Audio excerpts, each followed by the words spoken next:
Les amis, Harry Mariette, comme vous le savez, j'ai un cancer de stade 4, un thymome, un cancer relativement rare puisque c'est un cancer sur 100 000 cancers. Donc c'est extrêmement rare en réalité. Depuis 3 ans, je me soigne et en me soignant, finalement, j'ai eu une chimiothérapie, une radiothérapie. Je vais beaucoup mieux. J'avais une grosse tumeur ici qui s'est endormie, il n'y a pas de problème. Mais j'ai des tumeurs sur le côté gauche. Et celles-ci, depuis 3 ans, ne font que croître. Et j'ai décidé de prendre un traitement avec du fenbendazole pour voir ce que ça allait faire. Donc l'idée est de faire ça, ce traitement 2 mois, 2 mois et demi, et ensuite de faire un PET scan et de comparer 2 PET scans pour voir s'il y a une amélioration ou pas. Maintenant, la question c'est, qu'est-ce que je prends avec le fenbendazole? Tout d'abord, parce que j'ai eu la question dans les commentaires sur d'autres vidéos, excusez-moi.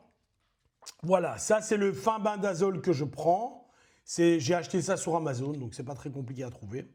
Donc vous achetez ça sur Amazon et j'en prends 444 mg par jour, une fois le midi, une fois le soir. Alors ça a été un peu compliqué au départ parce que il fallait prendre cela avec idéalement du curcuma, etc. Mais le curcuma me rendait complètement malade, ça n'allait vraiment pas. Donc ça j'ai stoppé parce que j'étais vraiment malade. Et avec le fenbendazole, j'ai quand même relativement mal à l'estomac. Donc ce que je fais maintenant, je mange gras, donc un repas avec de la mayonnaise, des choses comme ça. Je prends le fenbendazole et visiblement ça passe mieux. Également, j'essaye de prendre des probiotiques. J'ai acheté ça sur Amazon également. J'essaye de prendre des probiotiques pour que cela aille mieux. Qu'est-ce que je prends d'autre?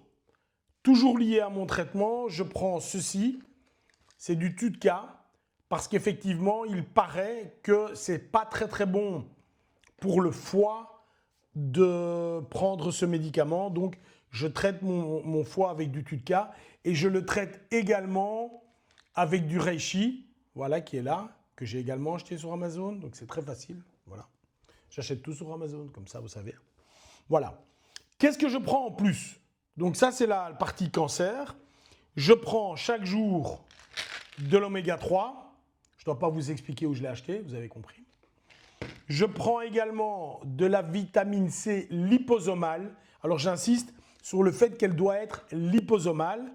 Pourquoi? Parce qu'elle est encapsulée dans une capsule de graisse et vous avez 85% de votre vitamine C.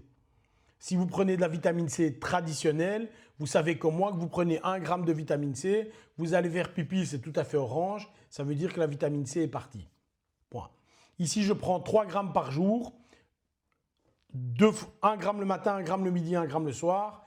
Je vous rassure, il n'y a aucun problème, vous savez dormir avec la vitamine C, il n'y a pas de souci.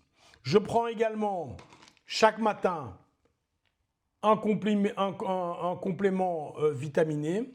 J'en prends 2 chaque matin avec tout. Vous savez où je l'ai acheté. Je prends également de l'armoise. C'est de l'artémésia en fait. Je prends de l'artémésia. J'avais constaté lorsque j'avais très mal que ça me faisait beaucoup de bien. Et j'en prends une dizaine de gélules par jour. Et je prends, et après c'est terminé. Après c'est terminé. Et je prends de la vitamine D plus K2. Je prends 100 000 IU par 15 jours pour avoir un taux de vitamine D qui est dans la fourchette haute. Je suis entre 80 et 100. Alors, évidemment, certains vont me dire « Oui, mais tu prends plein de trucs. » Bon, les copains, je prends évidemment plein de trucs qui sont déjà liés au fenbendazole. Donc, pour le fenbendazole, le reishi, et qui sont liés au cancer, la vitamine C, etc. Mais je pense également qu'avoir un beau taux de vitamine générale, avoir de la vitamine, certainement en hiver, avoir de la vitamine C en plus et avoir de la vitamine D en plus, ben c'est utile pour tout le monde. Ce n'est pas utile que pour quelqu'un qui a un cancer, je pense que c'est utile pour tout le monde. Également, rajouter un peu d'oméga 3, ça ne nous fera jamais, jamais, jamais, jamais de mal. Voilà. Donc j'ai eu beaucoup de questions sur ce que je prenais. Aujourd'hui, j'en suis à 2 mois de traitement plein. Ma situation est la suivante. J'ai toujours des petits problèmes à l'estomac et bon, c'est jamais agréable, donc je ne prends pas ça de gaieté de cœur, mais globalement, ça va. Et j'ai commencé depuis très peu de temps le bleu de méthylène que j'ai acheté, vous savez où. Le bleu de méthylène, qui je dois le reconnaître, me donne un petit surplus de vitalité, ou en tout cas de clarté mentale. Moi, je dois avouer quelque chose, je prends beaucoup de suppléments, etc. Je fume pas, je bois presque pas et je me drogue pas, bien sûr. Mais j'ai le sentiment que mes facultés mentales sont vraiment bien là. Alors qu'en général, quand je croise d'autres personnes qui ont plus de 50 ans, en général, les facultés mentales sont en train de partir gentiment. Ah oui, j'ai oublié, je ne me souviens plus, je devais traiter, mais tu sais, ça ne fonctionne plus aussi bien qu'avant. J'entends plein de gens dire ce genre de choses-là. Ce n'est pas du tout mon cas. Ce n'est pas du tout mon cas. Moi, ça fonctionne, mon cerveau fonctionne super bien. Super bien.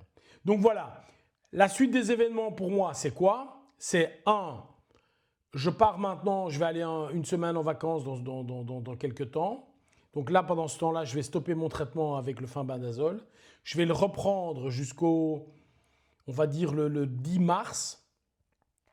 Et le 15 mars, là, j'ai une prise de sang et un PET scan. Et j'aurai le résultat dans la foulée que je vous communiquerai. Avec 3 possibilités. Soit ça n'a pas fonctionné, ce qui peut arriver. Mais si ça arrive, pas grave.